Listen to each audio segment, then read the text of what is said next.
Senhor, a tua santa instrução.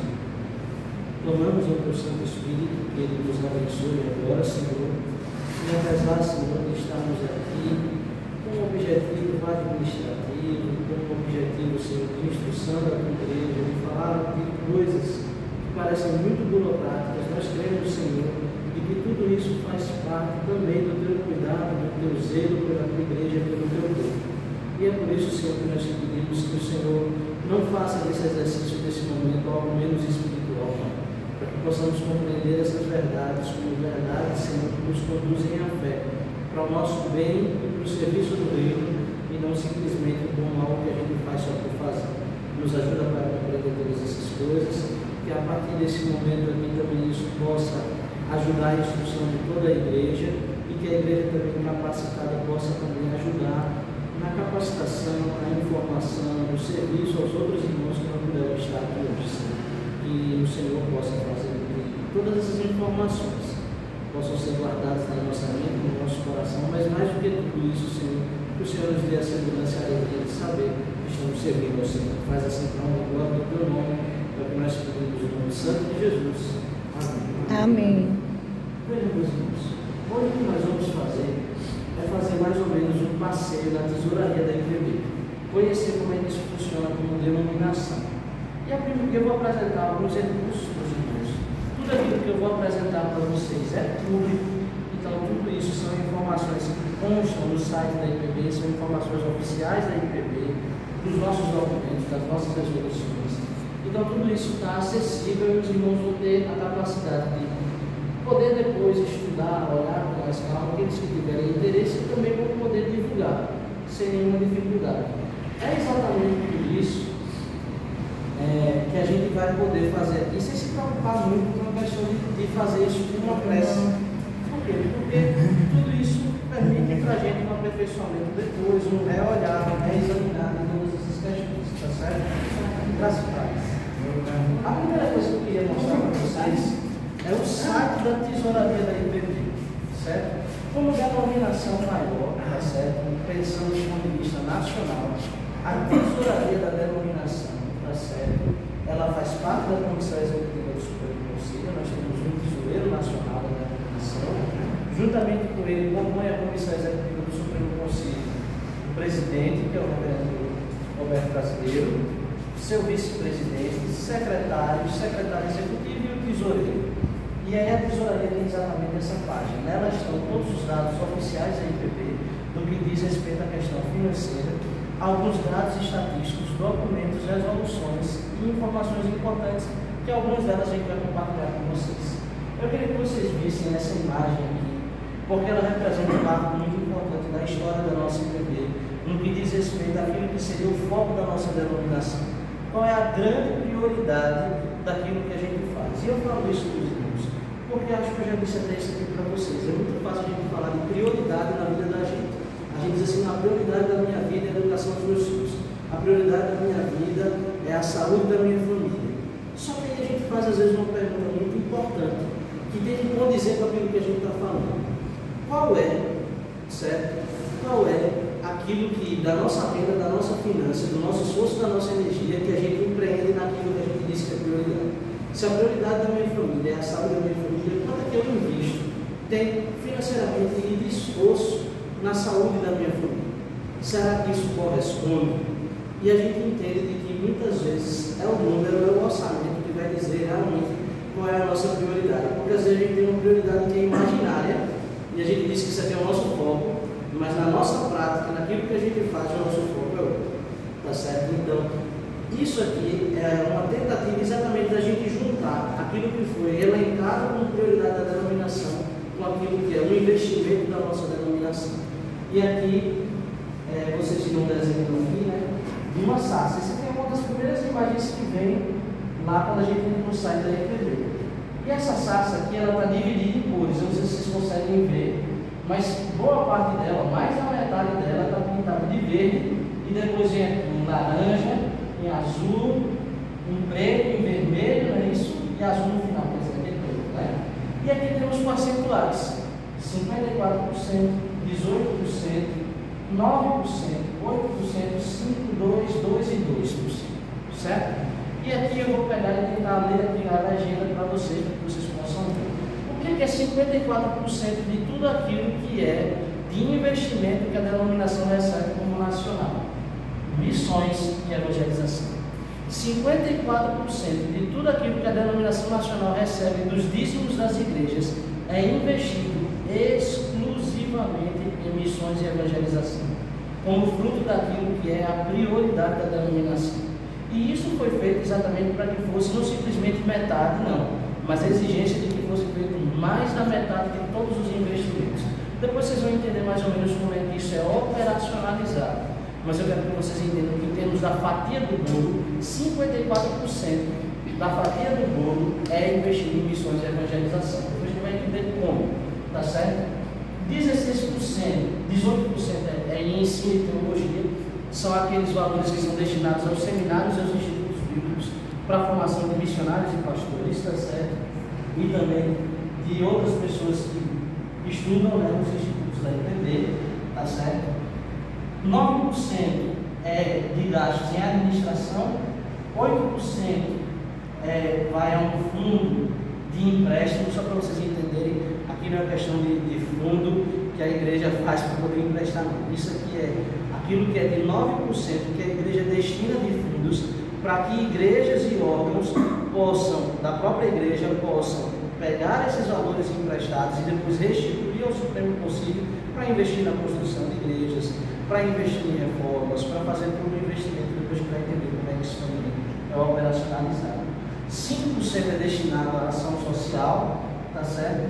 2% à educação secular, esses 2% diz respeito aos colégios, às escolas, aquilo que é também das nossas escolas profissionais, a semelhança do Agres, da Mackenzie, tá certo? 2% é de reserva técnica e 2% às forças de integração. Ou seja, 2% é destinado às confederações nacionais de SAFIO, PH, UPA, Mocidade. Todas as nossas sociedades internas recebem 2% de todo o orçamento anual e 2% é guardado como reserva técnica. Esse valor não fica parado, ele é aplicado para que ele não perca financeiramente ao longo do período de aplicação e normalmente essas aplicações são resgatadas em tempos específicos para que se façam novas aplicações. Elas não são feitas em um único tipo de aplicação, a igreja aplica isso em diferentes aplicações para que ela não perca em hipótese nenhuma financeiramente esses valores que estão guardados.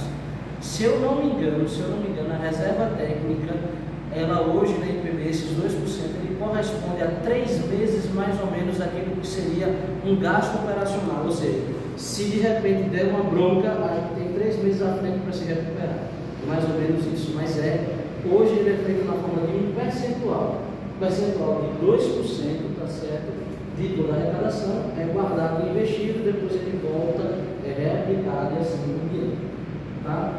E aqui no próprio site da tesouraria você vai ter uma aba de downloads e de documentos importantes, tá certo? Que vão ter todas essas informações que eu vou partilhar para os irmãos.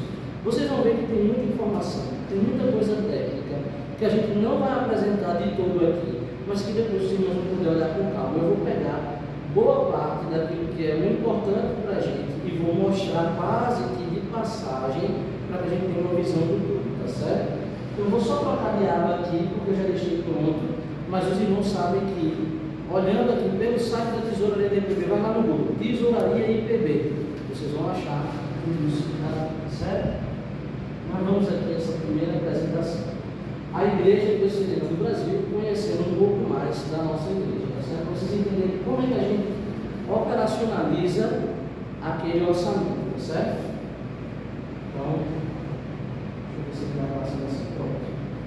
As principais mudanças e suas implicações na vida financeira da igreja, tá certo? Quando começou a gente elaborar aquele orçamento para trabalhar daquela forma, tá certo?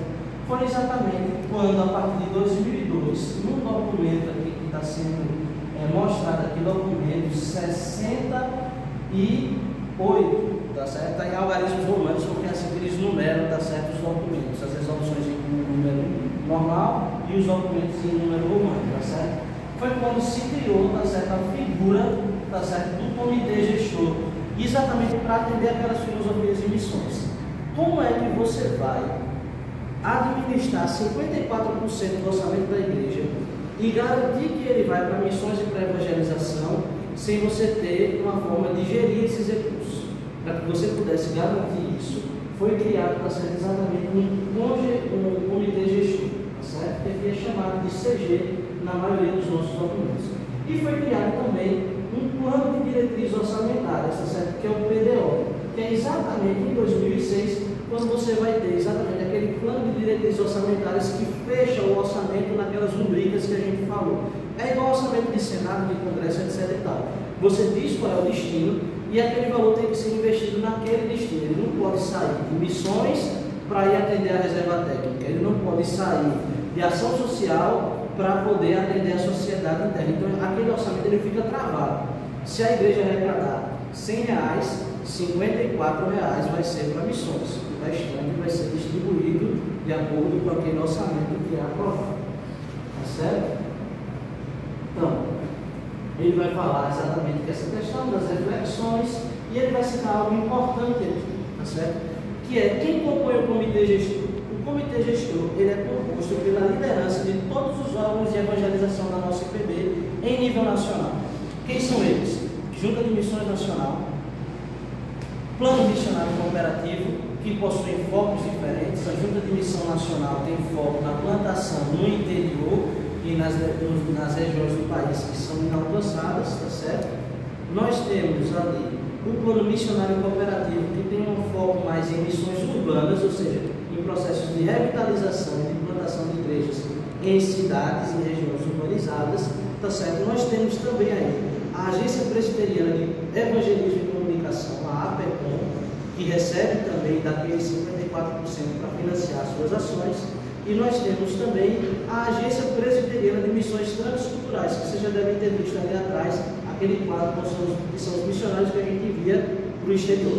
A Agência Presbiteriana de Missões Transculturais. Esse comitê gestor se reúne uma vez por ano, normalmente no mês de outubro. Eles recebem a previsão daquilo que vai ser os 54% para o próximo ano, e a partir desses 54%, eles avaliam projetos de todo o país e distribuem esses projetos de todo o país nesse orçamento.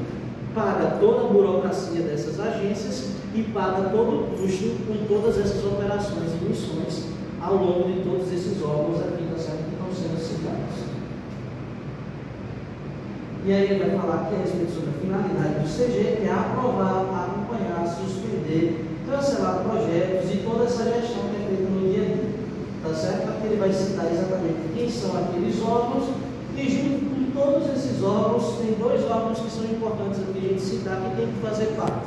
É quem controla o dinheiro, que é o Tesoureiro do IPB, e também existe um órgão, tá certo, que é exatamente o que faz a gestão de se essas finanças estão agindo de acordo com aquilo que é planejado, e faz isso também de forma sistemática, que é a Junta Patrimonial, Econômica e Financeira. Ela é exatamente aquela junta que é responsável pelas finanças da nossa denominação, tá certo? A JPF, como o pessoal abrevia. O pessoal gosta muito de sigla, tá certo? Aqui é exatamente para vocês verem de uma forma não tão ilustrativa como aquela, mas quais são aqueles mesmos percentuais que chegam nos 100% da igreja, tá certo? Isso aqui são os valores ao longo dos anos e quanto foi feito o investimento disso, a arrecadação da IPB ao longo dos anos. Se a igreja é uma igreja que está crescendo, naturalmente ela é uma igreja que vai ter uma arrecadação maior. E quanto mais ela investe em missões e evangelizações, ela vai crescendo. E o reino de Deus vai sendo propagado, tá certo? Então é por isso que, pela graça de Deus, a gente tem uma crescente ao longo desses anos, tá certo? E aqui é exatamente algo que é muito importante da gente falar. Eu não vou apresentar todos esses dados em detalhes, mas aquela fatia de pizza ali, ela mostra uma coisa muito importante para a gente. É quais são as igrejas e como é que as igrejas têm contribuído ao Supremo Conselho. Se 54% é investido em missões, se todo esse aparelho precisa ser pago na forma como está descrito ali, esse dinheiro precisa vir de algum lugar. E de onde vem esse dinheiro? Esse dinheiro vem exatamente das igrejas, que reproduzindo o modelo de contribuição que os irmãos fazem, faz isso também como ato de fé para a denominação. E não é só simplesmente um ato de fé, de fidelidade ao Senhor. Veja, o modelo de contribuição é muito claro dentro da IPB. Os membros têm uma responsabilidade de entregar seus dízimos à igreja local. A igreja local faz o seu dízimo ao Supremo Concílio, e desses dízimos ao Supremo Concílio, que não é, veja, não é simplesmente o dízimo dos dízimos, não é 10% daquilo que os irmãos dizimam que vai, é 10% de toda a arrecadação da igreja local, sobe ao Supremo Concílio. A gente chama às vezes de dízimos dos dízimos para dizer que a igreja também dizima, para entender que a igreja ela exerce a mesma fidelidade à denominação que os irmãos exercem à igreja local. E essa é a importância da gente sempre lembrar dos irmãos dizimarem na igreja local, tá certo? Então cada igreja local, inclusive as próprias congregações, elas fazem também essa arrecadação, tá certo?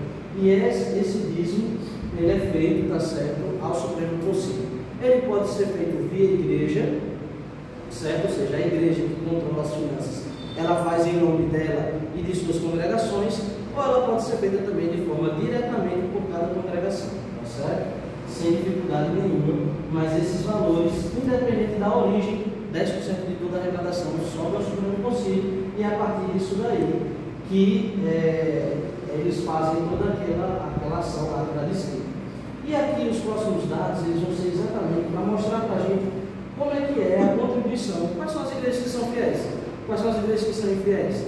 Em que estados, em que regiões do país as igrejas têm sido fiéis ao repasse desses dízimos ou não? Tá certo? E aqui ele vai falar exatamente isso. Falar um pouquinho mais sobre esses fundos de investimentos, como é que funciona o comitê gestor, junta patrimonial e etc. E tal. Por que eu estou apresentando isso aqui para os irmãos? Para os irmãos entenderem como é que a gente funciona como denominação e para que isso fique muito claro. Porque às vezes a gente sempre tem a pergunta, tá certo, para onde vai o meu dinheiro? Primeiro que não é seu, já está errada a pergunta daí. Mas de todo jeito, aquilo que é do Senhor é investido na igreja local, 10% é enviado ao Supremo Concílio, esses 10% são investidos da forma como está apresentado aqui, certo? Então é isso que os irmãos precisam ter a clareza, tá certo? E aqui eu queria destacar para vocês um documento muito importante, tá certo? Que é uma carta pastoral sobre o dízimo. Essa carta pastoral ela foi escrita, se eu não me engano, no ano de 2002. E ela contém, tá certo? Exatamente aqui, tudo aquilo que os irmãos precisam entender de por que a Igreja Presbiteriana do Brasil defende que os dízimos é exatamente aquilo que a Bíblia fala a respeito de como os irmãos contribuem com a igreja. E é muito simples, veja, o Novo Testamento ele não muda aquilo que é falado a respeito dos dízimos. Quando a gente vai ver o apóstolo Paulo falando, ele vai dizer que cada um contribui segundo o quê? Segundo as suas posses. Isso é um princípio que a gente chama de quê? Um princípio de proporcionalidade. Se eu tenho mais, eu contribuo mais. Se eu tenho menos, eu contribuo menos. Mas eu contribuo de acordo com as minhas posses. Qual é o único princípio bíblico de proporcionalidade que a Bíblia nos traz? O único princípio bíblico que a Bíblia nos instrui a respeito daquilo que é proporcional é exatamente os dízimos, tanto no Novo Testamento como no Velho Testamento. Por quê? Porque 10% é 10% em todo lugar. Não é? Se eu tenho 10 reais, 10% eu vou dar meu real. Se eu tenho 100 reais, 10% eu vou dar meus 10 reais. No final das contas, 10% é 10%, não tem como fugir. Quem tem mais vai contribuir mais, quem tem menos vai contribuir menos, mas no final das contas a proporção é sempre a mesma. E a gente precisa lembrar daquilo que a palavra de Deus nos diz, que precisamos ser fiéis no pouco e também fiéis no muito. A nossa fidelidade não está condicionada àquilo que a gente tem ou àquilo que a gente deixa de ter. A nossa fidelidade está condicionada ao nosso compromisso com o Senhor. E essa carta vai trazer várias informações nela aqui também. Tá certo? Deixa eu só perguntar para o meu irmãos. Quem vai coordenar o ensaio do louvor é Natan, né? Então até ele chegar a gente não está atrasado, né? A gente já passou do horário. Tá bom. Então eu vou tentar correr aqui um pouquinho, tá certo? Para poder falar de mais algumas coisas. E aí depois a gente vai pegar e vai, quando o Natan chegar, a gente vai caminhar para a nossa conclusão, tá certo? Mas não se preocupe que todas essas informações eu vou passar para os irmãos, tá? No site tem um vídeo muito interessante de um pastor falando sobre o dízimo. É uma instrução muito positiva. Essa carta também é muito importante para os irmãos lerem depois, tá certo? Que fala exatamente sobre como funciona, tá certo? A nossa contribuição. Os autores dessa carta, deixa eu ver, Daniel Alves Costa, tá certo? Um vídeo lá na apresentação dele, tá certo?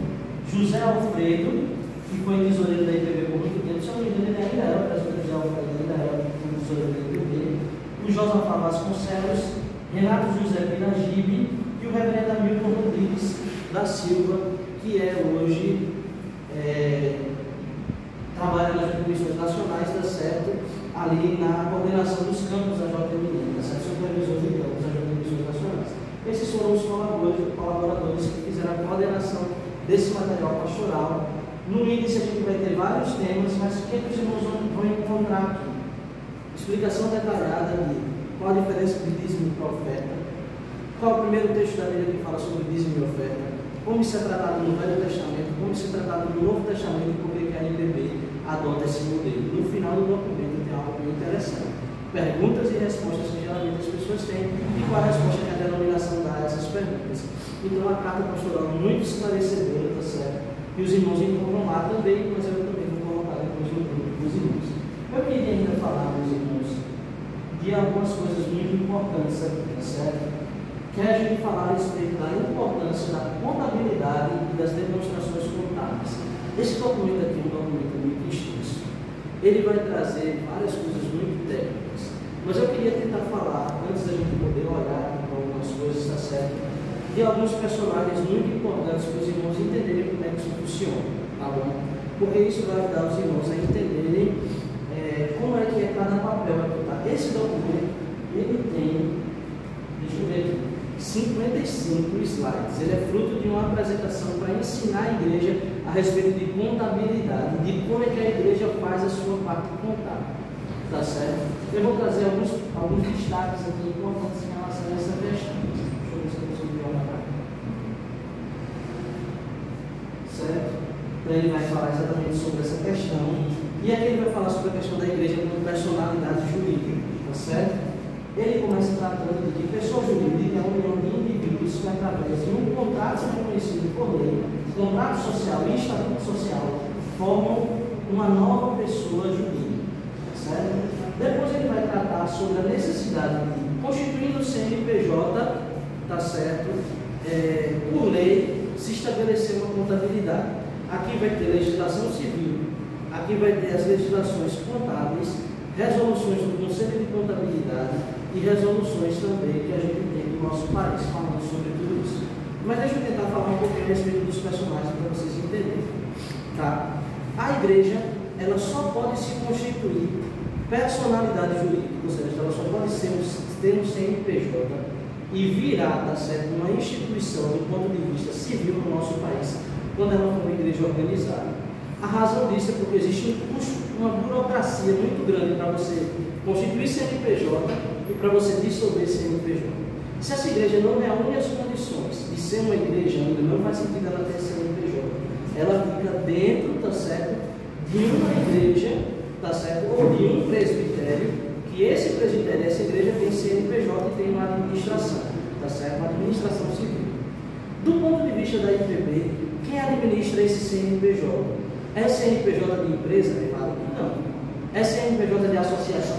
Claro que não. É um CNPJ de uma instituição civil religiosa, como manda a nossa lei.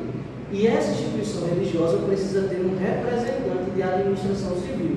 Esse representante é o pastor efetivo da igreja.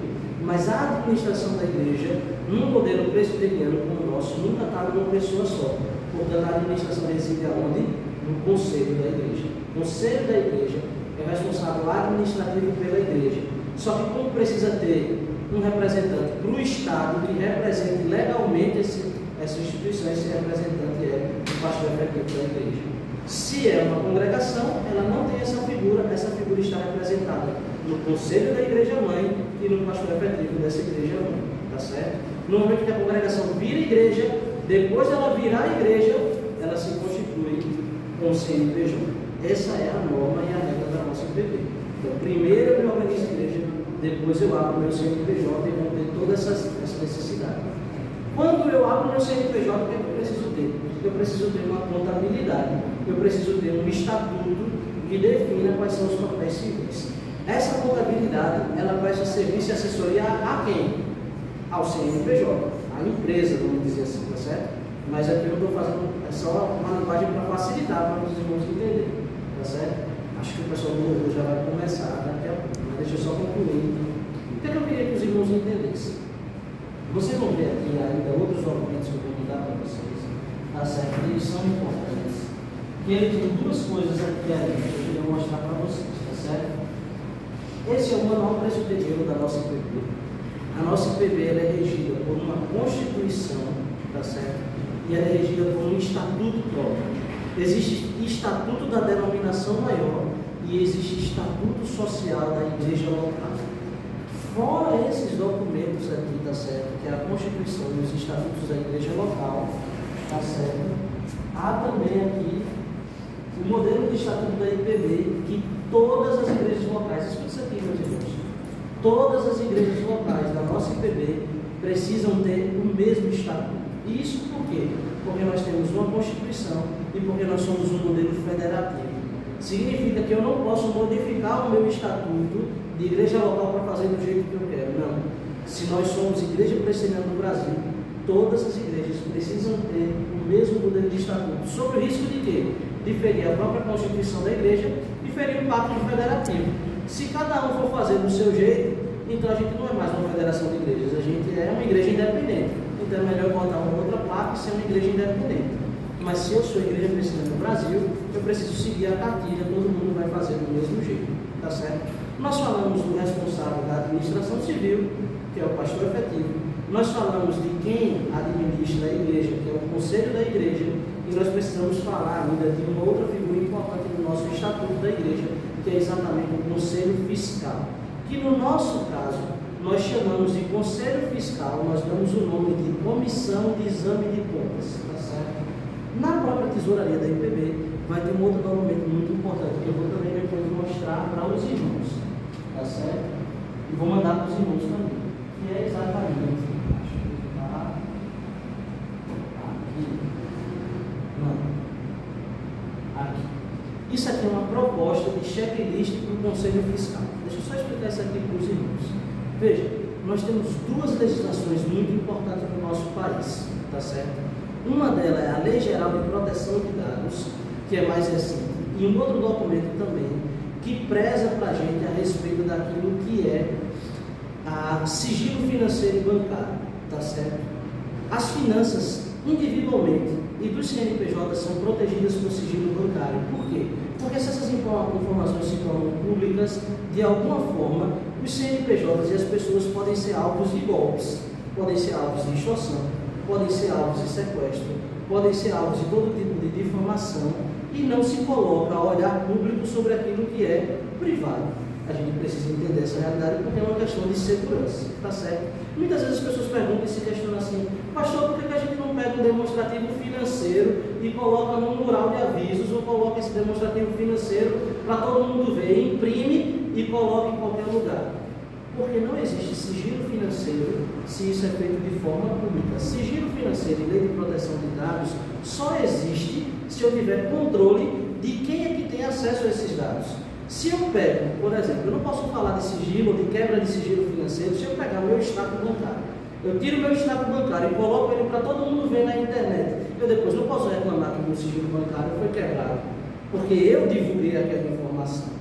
Então, imagina, se a igreja como instituição civil, ela pega isso e simplesmente solta isso aos quatro ventos, depois ela não pode reclamar se o pastor foi sequestrado e se o bandido sabia quanto tinha na conta e se sabia quanto era a arrecadação da igreja, se o pessoal entrou na igreja e fez o pessoal de refém, se a igreja foi alvo de golpe por isso ou por aquela informação que saiu à torta e à direita. Tá certo? Por quê? Porque no final das contas você divulgou aquilo lá. Então a legislação brasileira, ela diz como as coisas devem fazer. E o nosso estatuto social, que não pode ser alterado, porque é um estatuto e um modelo de estatuto que todas as igrejas recebem e devem seguir, ele diz como é que é feito o controle e até que nível de informação se tem. Óbvio que o conselho vai ter informação de toda a administração financeira da igreja, porque ele é quem gere. Óbvio que o pastor se responde pela igreja e responde civilmente entre os órgãos do Estado e do poder, ele precisa saber de tudo daquilo que acontece. Obviamente também de que o contador se é obrigado a ter esse vínculo, tá certo, na gestão, porque a lei exige que tenha tem um contador e a igreja tem um contador, tá certo? Ele vai ter acesso a essas informações. E o tesoureiro, que é quem gere efetivamente o dinheiro. O tesoureiro faz o que ele quer? Não, porque o tesoureiro responde ao conselho da igreja. E o conselho da igreja aprova um orçamento, feito aquele orçamento que a gente falou da nossa denominação nacional. Esse orçamento precisa ser seguido de acordo com aquilo que é aprovado. O tesoureiro executa o orçamento, aquilo que o conselho faz, sobre os olhos vigilantes do conselho e sobre a orientação que o contador dá ao representante civil. Por que a relação é contador e pastor efetivo? Porque, veja, o contador ele tem um contrato com quem? Com a igreja. Quem contrata o contador? O CNPJ da igreja. CNPJ da igreja, o contrato que representa isso aqui é o seu pastor efetivo.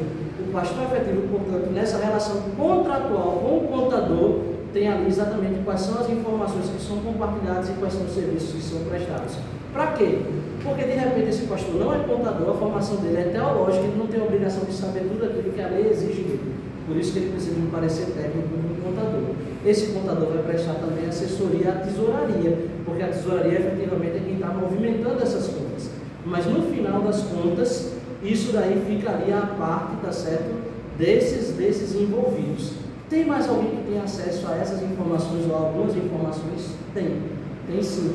É exatamente aquilo que é essa comissão de exame de contas que funciona como conselho fiscal. Veja, condomínio tem conselho fiscal, empresa tem conselho fiscal, escola tem conselho fiscal, tudo que é canto tem conselho fiscal. Não funciona diferente daquilo que é um conselho fiscal. Por que a gente chama de comissão de exame de contas?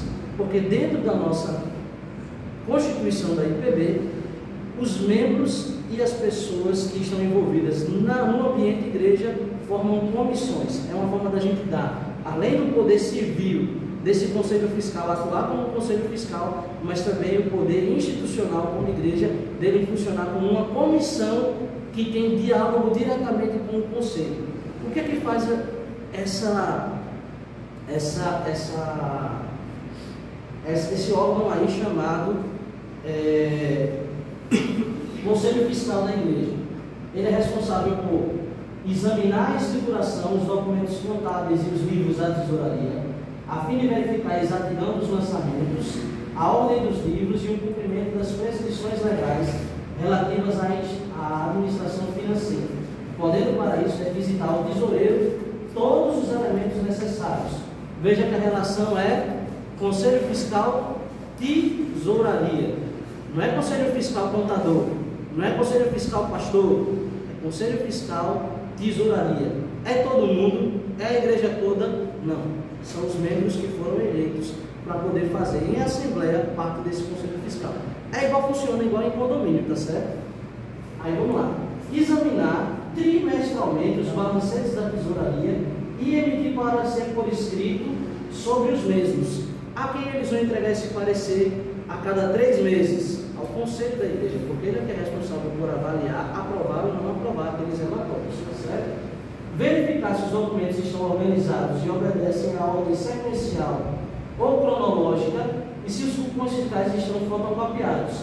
Verificar se os comprovantes das despesas são documentos hábeis, ou seja, se aquilo ali é uma nota fiscal realmente, se é um recibo válido.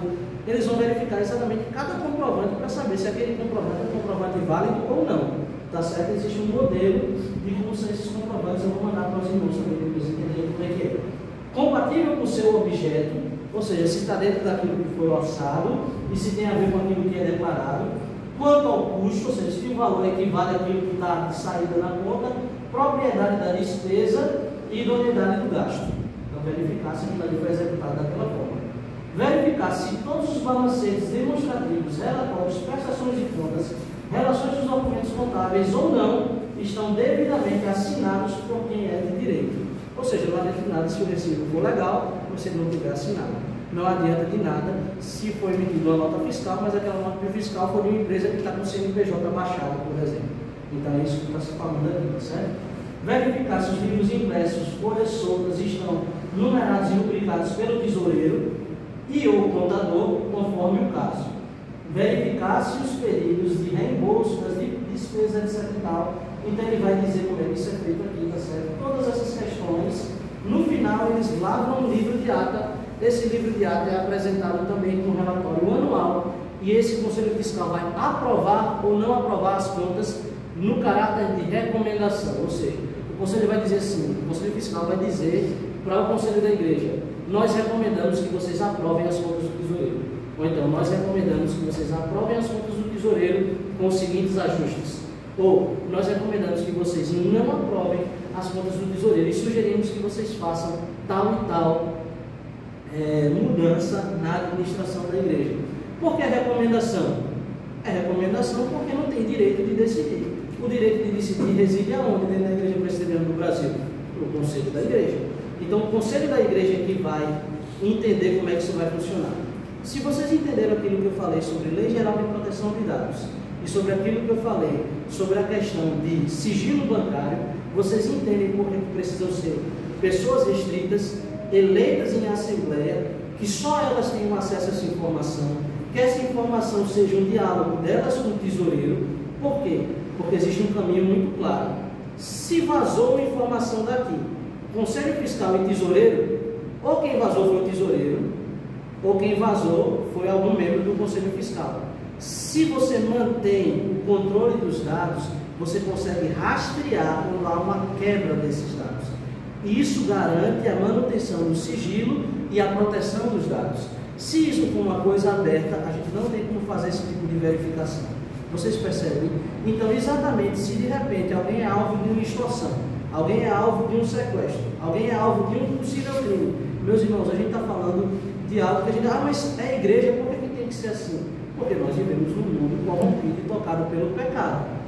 Crente peca, crente faz besteira, crente faz coisa errada por incompetência, por inação, crente faz coisa errada por pecado. E ao mesmo tempo também a gente sabe que existem pessoas más que perseguem a igreja do Senhor Jesus e que podem utilizar isso contra nós.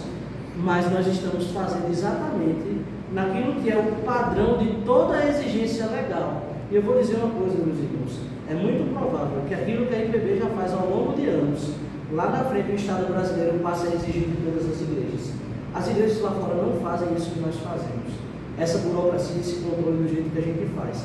Mas é certo que, quando a lei vier e exigir isso de todas as igrejas, pela graça de Deus, as igrejas presbiterianas já vão estar tranquilas, porque elas já fazem naquilo que é o ritmo, naquilo que é a determinação de conselho de contabilidade, de regras financeiras nacionais, da lei do nosso país, de todas as regras tributárias e financeiras do nosso país. E eu digo isso, meus irmãos, pela graça de Deus que nós fazemos aqui como igreja. Veja, o balanço da nossa tesouraria sobe ao conselho mensalmente. O relatório de entradas financeiras eu recebo aqui diariamente, geralmente no próprio domingo eu já recebo o relatório daquilo que é da entrada daqui da igreja. Aconteceu apenas uma única vez ele chegar na segunda-feira. O conselho dá um prazo, se eu não me engano, que é de 15 dias, não é, para que o relatório chegue lá, financeiro, no conselho. Geralmente, com 2, 3 dias depois que fechou o mês, ele já está entregue. Quando a gente chega para se reunir na reunião ordinária do conselho, o presbítero Paulo já entrega na mão de cada presbítero já o relatório impresso. O nosso tesouraria tem emprestado também, entrega impresso os documentos para os membros do conselho. Cada reunião ordinária nós sentamos e vemos isso. O Conselho Fiscal e a Igreja de Olinda possuem um Conselho Fiscal, e esse Conselho Fiscal está atuando. O Conselho de Olinda, recentemente, por conta de uma necessidade de que a contadora pudesse exatamente estar efetiva no exercício das suas funções, fez uma alteração da contadora, para que a contadora pudesse, de fato, prestar o serviço como deve ser feito. A Igreja Presbiteriana de Olinda faz as suas contribuições ao Supremo Concílio, desde a gestão do reverendo Danilo. Antes isso não era praticado, mas a gente não pode responder pelo passado, a gente responde pela gestão que a gente faz. Então, o reverendo Danilo, desde que ele assumiu, ele tem feito as remessas ao Supremo Concílio. Nós aprovamos uma resolução no Supremo Concílio, no Conselho da Igreja Presbiteriana de Olinda, que a própria congregação de Cidade Tabajara possa também fazer as suas contribuições diretamente ao Supremo Concílio. Para quê? Para que a gente comece a existir dentro do mapa financeiro da IPB. Porque a partir do momento que a gente começa a contribuir dentro da IPB, a gente passa a integrar os relatórios nacionais e a gente passa a existir como CNPJ, ainda não, dentro do CNPJ da Igreja de Olinda. Mas nós passamos a dizer para o Supremo Concílio que nós existimos. Porque congregação presbiteriana de Tabajara, a cidade de Tabajara, só existe no nível de conselho. Ela ainda não existe aos olhos do Supremo Conselho. Então nós tomamos essa decisão como conselho de que a cidade de Tabajara também pudesse fazer diretamente agora a sua contribuição, para que a gente possa compor os relatórios. Então como é que era feito antes? Do mesmo jeito que é feito em todas as igrejas. A nossa arrecadação é feita pela igreja mãe, que recebe todos esses relatórios. Então, o conselho, ele é aquele que olha esses relatórios financeiros, ele é aquele que tem o poder, de fato, de decisão. O conselho fiscal é o órgão que, dentre os membros eleitos em assembleia da igreja, verificam isso está presente no nosso estatuto, tá certo? Como igreja local, na Constituição da IPB, e representa as melhores normas e práticas contábeis do nosso país. Esse conselho fiscal está ativo, efetivo e em ação na nossa igreja local, na Igreja Presbiteriana de Olinda. E, ao mesmo tempo também, nós temos as assembleias que tomam conhecimento daquilo que é as decisões do conselho. Veja, meus irmãos, a gente precisa aprender a ser presbiteriano. E deixa eu dizer uma coisa para vocês, eu já falei isso aqui em outro momento, não existe orçamento participativo na IPB, porque não faz sentido no modelo representativo as coisas serem assim, tá certo? E eu vou dizer isso aqui com muita tranquilidade e muita clareza. Veja, o que o Conselho faz, e depois vocês podem ler a Constituição, eu vou mandar um manual de 2024 em PDF para vocês, o Manual da Igreja Presbiteriana do Brasil. Nele tem lá todos esses estatutos e modelos e tem a nossa Constituição. Eu vou indicar para os irmãos, nesses slides que eu vou passar para vocês, quais são os artigos que falam a respeito disso. É competência da Assembleia da Igreja, tá certo? Tomar conhecimento do orçamento que é aprovado pelo Conselho. Quem aprova e quem desaprova, como é que vai ser o orçamento, é o Conselho da Igreja. Ele gasta do jeito que quer? Não. Ele gasta daquilo que for a decisão do Conselho, que representa a Igreja como um todo. Mas ele faz isso sem dizer onde é que ele vai gastar e como vai gastar? Não. Ele diz exatamente em orçamento. Em assembleia anual, porque não tem como fazer um planejamento mensal, não é feira de mês, não é feira de semana, é uma instituição, igreja, que tem um compromisso de arrecadação anual e tem um planejamento anual. Esse planejamento financeiro anual é feito após a aprovação de contas da tesouraria, depois de aprovadas as contas do exercício anterior, faz-se o planejamento do próximo ano. Esse orçamento ele fica travado para que ele seja executado de acordo com aquilo que foi orçado. Tá certo? A partir do momento que eu tenho esse orçamento aprovado pelo Conselho, ele é apresentado em assembleia para a igreja. A igreja vai tomar conhecimento e só vai se posicionar em termos de dizer o que acha e o que não acha, o que faz e o que não faz, como faz ou como não faz, naquilo que o Conselho consultar, tá certo, a assembleia da igreja. Porque senão a gente deixa de ser um modelo representativo. É melhor a gente ser qualquer coisa. Clube de golfe, clube de futebol, Prefeitura do Recife, tá certo? Que na verdade dizem que são participativos, mas que de participativo na prática não tem nada. O fato é que o orçamento é apresentado aos membros e os membros tomam conhecimento. Geralmente, os conselhos consultam a igreja quanto à aprovação do orçamento. Geralmente, isso não é uma obrigação. E isso é uma prática que varia de igreja para igreja. Se o conselho tem muita segurança daquilo que faz, as contas foram aprovadas, o tesoureiro está aprovado, o conselho fiscal está atuante, o conselho da igreja participa, tem muitos presbíteros, todo mundo dá pitaco, todo mundo constrói aquilo ali debaixo de oração.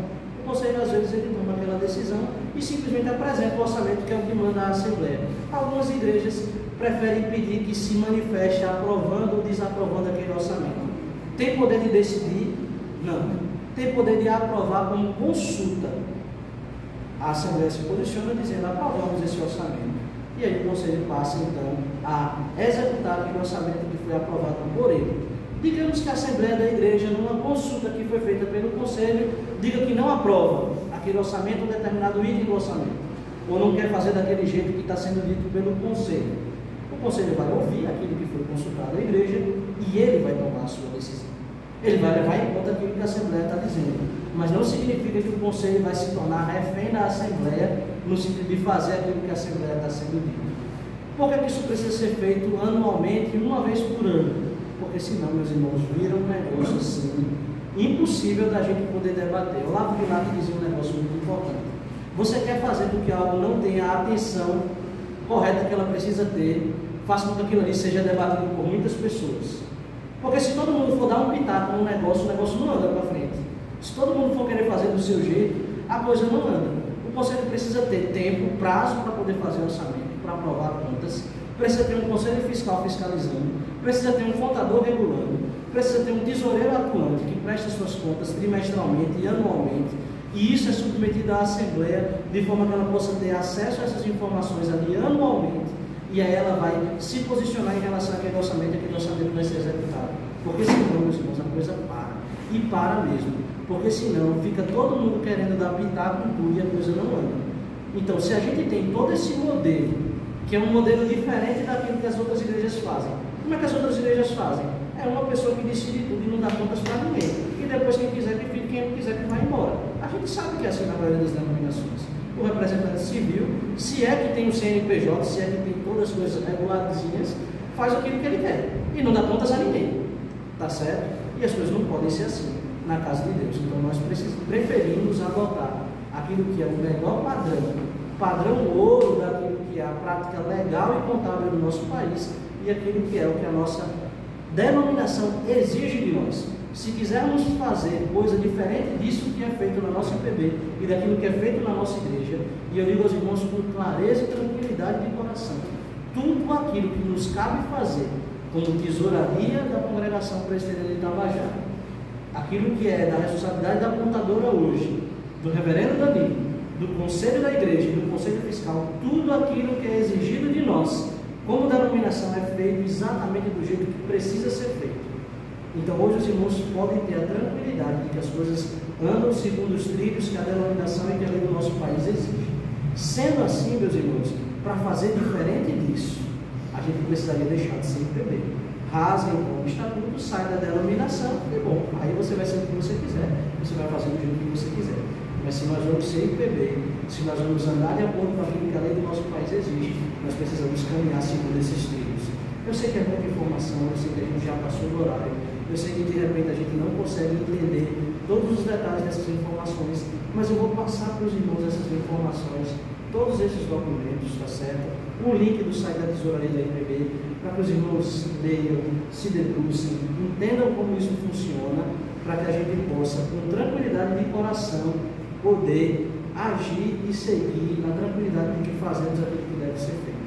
Eu acho que talvez isso tenha respondido algumas das perguntas dos irmãos, talvez tenha trazido novas perguntas aos irmãos, e eu me coloco aqui à disposição depois de sentar, de falar, de responder aos irmãos naquilo que for a possível dúvida de vocês sobre esse tema. Mas fico muito feliz e alegre de poder estar instruindo a igreja sobre um passo importante, porque entendendo como funcionam essas coisas já é um passo muito importante, tá certo, para a nossa organização como igreja. Que Deus possa trazer paz, tranquilidade ao coração dos irmãos e para que a gente possa também caminhar. No dia que formos organizar como igreja, nós vamos ter que seguir exatamente todos esses passos, toda essa tramitação do jeito que nós já temos vivido, só que vamos ter o nosso próprio conselho, a nossa própria administração, nosso próprio CNPJ, nosso próprio contador, nosso próprio conselho fiscal. Amém. Até lá, funcionamos dentro desse guarda-chuva do conselho e da instituição da Igreja Presbiteriana de Olinda, mas também aos olhos da Junta Patrimonial, Econômica e Financeira e aos olhos da Tesouraria do Supremo Conselho da nossa IPB. Que Deus ele possa nos abençoar em tudo, e eu queria nesse momento orar para a gente poder concluir. Vamos orar, meus irmãos. Pai Santo, Deus querido, eu quero te pedir, Senhor, que o Senhor nos ajude a caminhar, a entender e a viver, Pai, como igreja, em todas essas questões.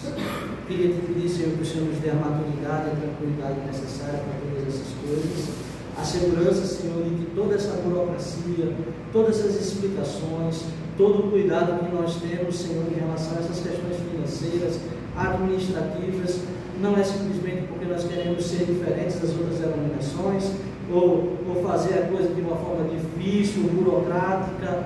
Não, Senhor, é pelo zelo com as coisas de Deus, e nós sabemos que precisamos fazer assim, Senhor, para a honra e glória do Teu nome, para a proteção, Senhor, dos nossos irmãos e da membresia, para a proteção, Senhor, da igreja e da liderança da igreja, para que todas as coisas, Senhor, possam ser conduzidas, Senhor, da forma como convém ser feitas, Pai. E que o Teu povo, Senhor, os membros dessa igreja, dessa congregação, Senhor, possam entender, aprender e a caminhar, se desenvolver e se amadurecer para que quando nós formos, Pai, formados como igreja e organizados, possamos ter, Pai, toda a ciência de como funcionar. Nos dá, Pai, no tempo certo, Senhor, esse crescimento, corações dispostos a, lá na frente, compor esses conselhos fiscais, a trabalhar, a poder executar aquilo, Pai, que é da vontade, Pai, do planejamento, Pai, do Senhor, para a vida de cada um de nós. Nos abençoe e nos guie, Senhor, é o que nós te pedimos, no nome santo de Jesus. Amém. Amém.